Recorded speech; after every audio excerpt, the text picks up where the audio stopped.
네, 반갑습니다. 오늘 목요일 새벽인데요. 하나님 말씀은 로마서 13장 8절부터 말씀을 보도록 하겠습니다. 로마서 13장 8절입니다. 네, 8절. 서로 사랑하는 것 외에는 아무에게 아무 빚도 지지 마라. 남을 사랑하는 자는 율법을 성취하였다. 간음하지 마라. 살인하지 마라. 도둑질하지 마라. 탐내지 마라 하신 것과 그 외에 다른 계명이 있더라도 내 이웃을 내 자신처럼 사랑하여라 하신 이 말씀 가운데 다 포함되어 있다. 사랑은 이웃에게 악을 행하지 않는다. 그러므로 사랑은 율법의 완성이다. 그랬습니다. 네.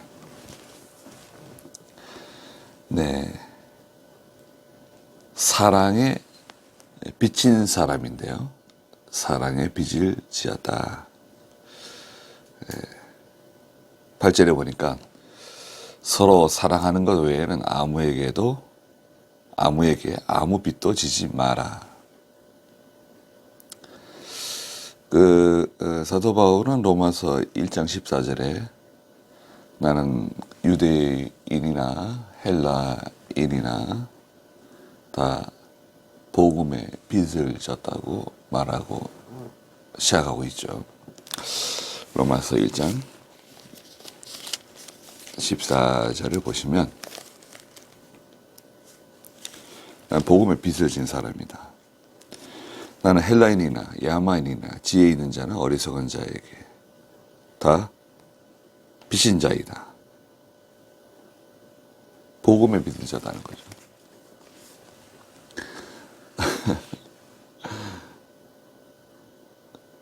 우리도 빚지고 살지 않는가요? 세상에서. 네. 사랑의 빚을 졌다는 거죠. 하나님께로부터 너무나 큰 그 사랑을 받았기 때문에 사랑의 빚을 지고 살아가고 있습니다. 남을 사랑하는 자는 율법을 성취했다. 그랬습니다. 세상에서는 빚을 지는 것을 그렇게 썩 좋지 않게 생각하죠. 네. 빚을 지는 것, 채무를 갖고 있는 거죠. 채무는 갚아야 되는 거죠. 반드시 갚아야 되고 또 이자가 붙고. 우리는 그 하나님께 하나님의 그 사랑의 채무, 또 복음에 대한 채무를 가지고 있습니다. 그러면 그것 때문에 우리가 억눌리고 살아갈 필요는 없지만 너무나 큰 사랑에 빚을 진 것은 사실이잖아요. 그 사랑에 합당한 그 은혜에 보답하는 히스기야 왕이 역대기에서는 은혜에 보답하지 않았다고 말하고 있죠. 은혜에 보답하는 생활을 해야 됩니다. 남을 사랑하는 자는 율법을 성취하였다 그랬습니다. 그 세계인데요. 그 사랑의 세계를 소유한 사람은 이미 율법의 완성자라는 거예요. 율법은 십계명인데요. 뒤에도 말씀하시지만 십계명, 1계명부터 4계명은 하나님께 대한 사랑, 하나님을 사랑하면 그 계명은 무거운 것이 아니다. 요한일서에 말씀하셨잖아요. 그래서 하나님을 사랑하면 계명은 무거운 것이 아닙니다. 그래서 우리가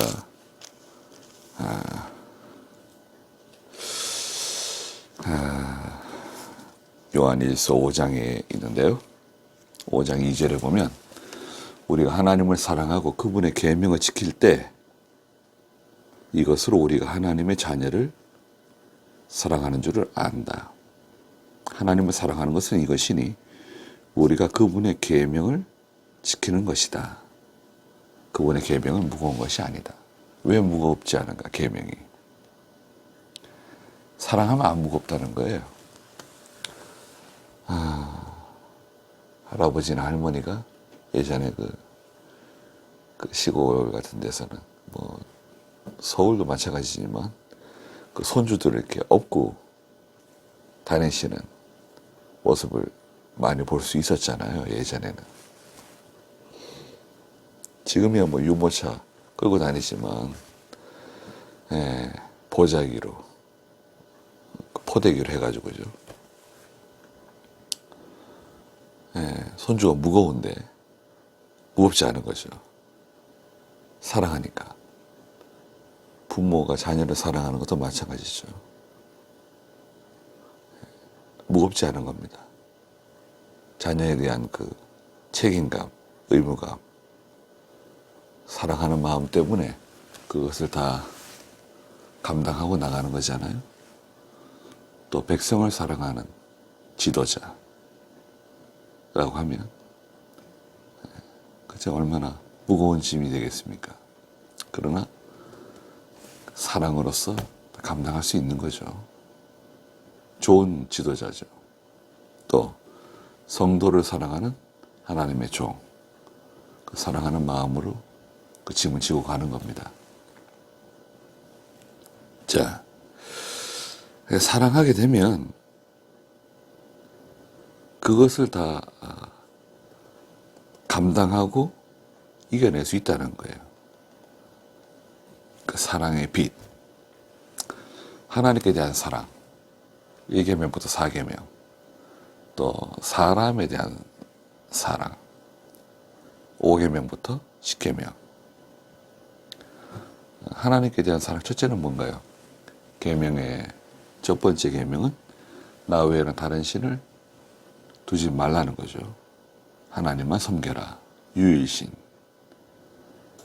또 두 번째는 나 외에 다른 어떤 것의 형상을 만들지 말고 거기에 절하면 안 된다. 만들지도 말고 절하지 마라. 세 번째는 뭔가요? 3계명. 하나님의 이름을 망령되에 일컫지 말아라. 하나님의 이름을 함부로 사용해서는 안 된다는 거죠. 또 4계명은 안식일을 거룩하게 지키라는 거죠. 주일 안식일, 오늘날에는 주일 안식일을 거룩하게 지켜야 됩니다. 그 다음에 이제 사람에 대한 계명이 있잖아요. 사람에 대한 여기 특별히 나와 있는데 사람에 대한 계명 다섯 번째는 뭔가요? 5계명. 내 부모를 공경해라. 부모 공경. 예수 믿는 사람이 부모를 공경해야 되죠. 또 이 부모에는 하나님의 종도 포함됩니다. 또 선생도 포함된다고 넓은 의미로 해석할 수도 있습니다. 6계명은 살인하지 마라. 7계명은 간음하지 마라. 8계명은 도둑질하지 마라. 그 다음에 9계명은 거짓말하지 말라는 거죠. 거짓된 거짓을 행하지 말라는 거예요. 거짓말.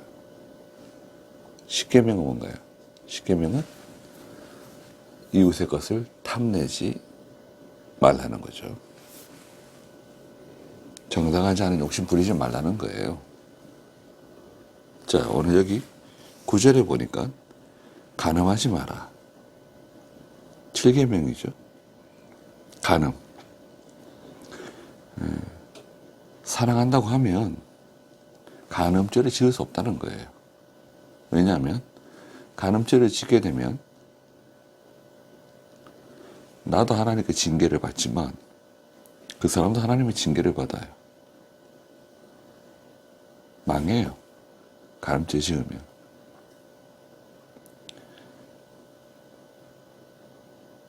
그 사람을 정말 사랑한다고 하면 간음죄를 지을 수 없다는 거죠. 또 살인하지 마라. 6계명이죠. 미워하는 것도 살인이라 그랬죠. 예수님께서는 내 형제에 대해서 미워하는 마음, 또 무시하는 그것도 살인이다. 인격적인 살인이죠. 사람의 마음은 자문해서 거울과 같아서 서로 비친다 그랬어요. 아, 저 사람이 나를 미워하는구나. 나를 싫어하는구나. 나를 무시하는구나. 이렇게 사람 느끼죠. 살인하면 안 됩니다. 우리가 회개할 게 많죠. 그 다음에 도둑질하지 마라. 도둑질. 남의 것을 빼앗는 거죠. 도둑질. 몰래.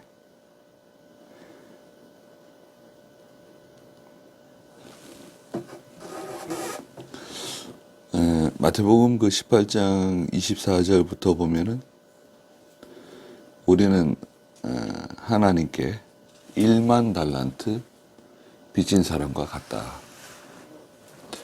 그런데 사람이 내게 잘못한 거, 다른 사람이 내게 빚진 것은 얼마죠? 100달란트. 100달란트도 뭐 적은 금액은 아닙니다. 100달란트와 같다. 그런데 이 100달란트와 1만 달란트, 100데나리온. 100데나리온과 1만 달란트의 그 차이는 60만 분지 1이에요. 60만 분지 1. 어마어마한 거죠. 저희가 하나님께 용서받은 죄는 1만 달란트 탕감받은 거고, 어떤 사람이 우리에게 잘못한 거, 빚진 거, 상처 준 거는 100데나리온이라는 거예요. 그래서 이제 예수님께서 베드로에게 7번만 용서해 주지 말고, 원래는 이제 유대인들은 3번까지 용서해 준대요. 3번. 한번 잘못하면, 내가 잘못했습니다 하면 용서해 준다. 또 잘못했어요. 제가 잘못했습니다. 용서해 주세요. 2번. 그 다음 3번까지 용서해 주고, 4번째부터는 용서해 주지 않는 건데, 베드로가 7번까지 용서해 주면 되겠습니까? 7번. 큰 마음 쓴 거죠. 7번이라고 하는 것은 최대로, 최대한, 아량을 베푸는 거예요. 7번이라고 하는 것은. 예수님께서는 베드로에게 뭐라 그러셨습니까? 70번씩 7번이라도 용서해 주라는 거예요. 회개하면. 그 회개를 전제하는 겁니다. 회개하면. 그러면 70번씩 7번이면 490번 용서해 주고, 그럼 491번째부터는 용서해 주지 않는다. 그건 아니죠. 예수님께서 하신 말씀은 계속 용서해 주라는 거예요. 잘못했다 그러면, 또 그것이 악의가 아니라고 하면 용서해 주고, 또 기다려 주고, 또 참아 주고. 그게 사랑이라는 겁니다. 그러면 살인하지 않게 되고, 도적질도 하지 않게 되고, 사랑한다고 하면 어떻게 그 사람의 것을 도둑질할 수 있겠습니까? 도둑질에는 사기, 횡령 다 들어가는 거예요. 거짓말로 속이고 사람을 끔찍하게 괴롭히는 거죠. 그렇게 하면 안 된다는 거죠. 탐내지 말라. 10계명이네요. 10번째 계명. 정당하지 않은 것에 욕심을 품는 것. 사람에게나 소유욕이 있잖아요. 정당하지 않은 것을 소유하려고 하는 그런 탐심. 탐심은 우상 숭배와 같다고 빌립보서에서 말씀하셨죠. 우상 숭배죄입니다. 그리고 이 탐내지 말라고 하는 이 말씀 대신 어떤 다른 사본에서는 거짓 증언하지 마라는 말씀이 기록되어 있답니다. 그러니까 사실 다 포함시키는 게 좋아요. 거짓 증언하지 말라는 9계명도 있고 또 탐내지 말라고 하는 10계명도 다 포함되어 있다고 봐야 됩니다.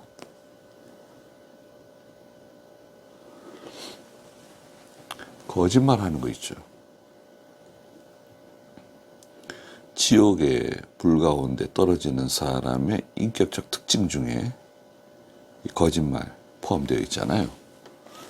거짓말하는 사람들이 지옥 유황불에 들어간다. 계시록 21장에 보면 8절에 계시록 21장 8절에 보시면 그러나 두려워하는 자들과 믿지 않는 자들과 혐오스러운 자들과 살인자들과 음행하는 자들과 점술하는 자들과 우상 숭배자들과 모든 거짓말쟁이들의 받을 것은 불과 유황이 타는 모단에 들어가는 것이다. 이것이 둘째 사망이다. 이 거짓말쟁이들. 거짓말하는 거야 계속. 성도는 거짓말하지 않도록 힘써야 됩니다. 계시록 마지막 22장 15절에도 보면요. 개들과 점술하는 자들과 음행자들과 살인자들과 우상 숭배자들과 거짓말을 좋아하며 행하는 자들은 저 성 밖에 있게 될 것이다. 그들의 인격적 특징이에요. 아니, 거짓말 하는 거예요. 진술서에도 거짓말로 진술하고. 이번에 여자 두 사람을 죽인 성범죄자 가석방 받았잖아요. 청상유수 같은 거짓말의 편지, 가석방 조정위원들에게 쓴 편지 있잖아요. 그런 편지를 읽을 때 감동받고 눈물 흘리고 아름다운 시를 쓸 수도 있겠죠. 아름다운 수필을 쓸 수도 있고. 그건 다 거짓말. 다 거짓말로 하는 거죠.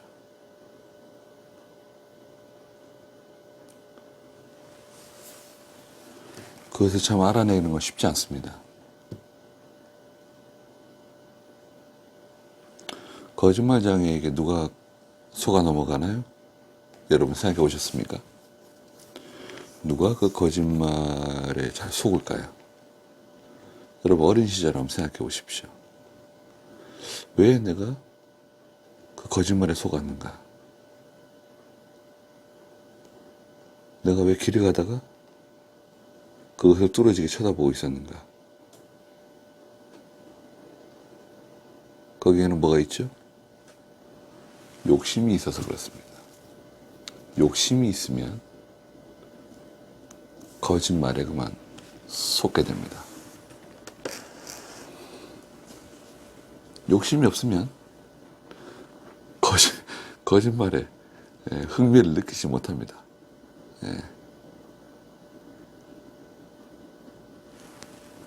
자, 그래서 간음하지 마라, 살인하지 마라, 도둑질하지 마라. 또 다른 성경에서는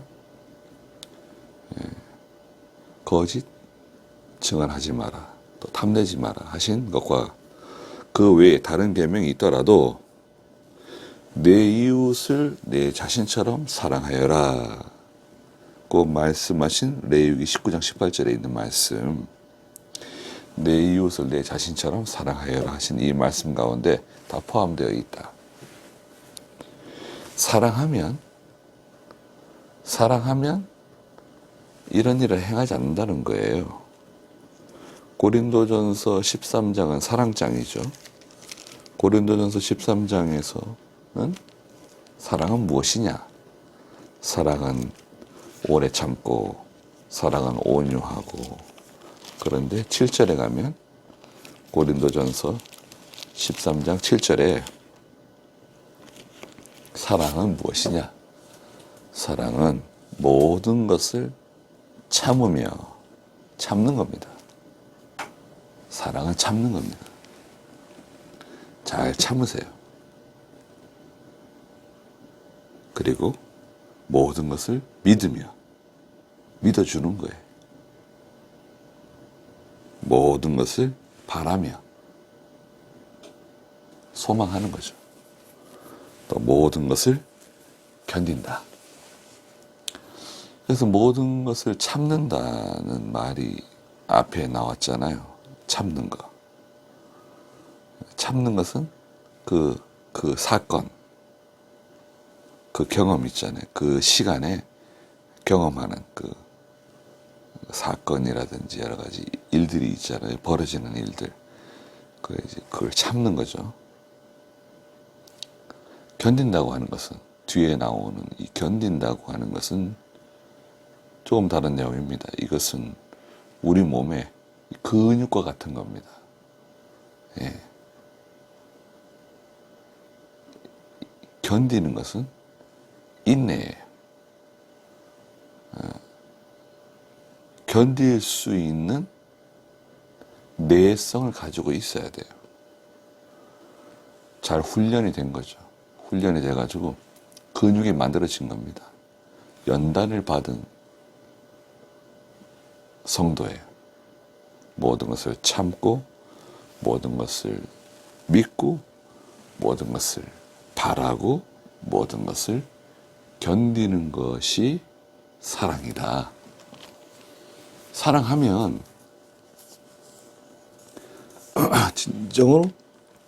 진정으로 내 이웃을 사랑하면 이런 죄를 짓지 않는다는 거죠. 부모 공경도 마찬가지죠.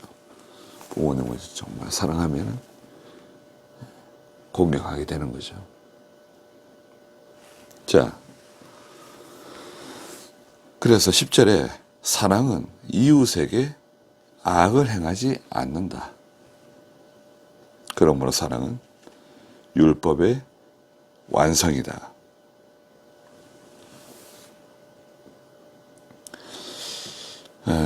사랑에 빚진 사람은 그 체주의 종이라고 잠언 22장 7절에 말씀하셨죠. 빚진 사람은 그 채권자의 종이 된다는 거예요. 체주의 종이 된다. 22장 7절에 가난한 자는 부자의 지배를 받고 빚진 자는 체주의 종이 된다.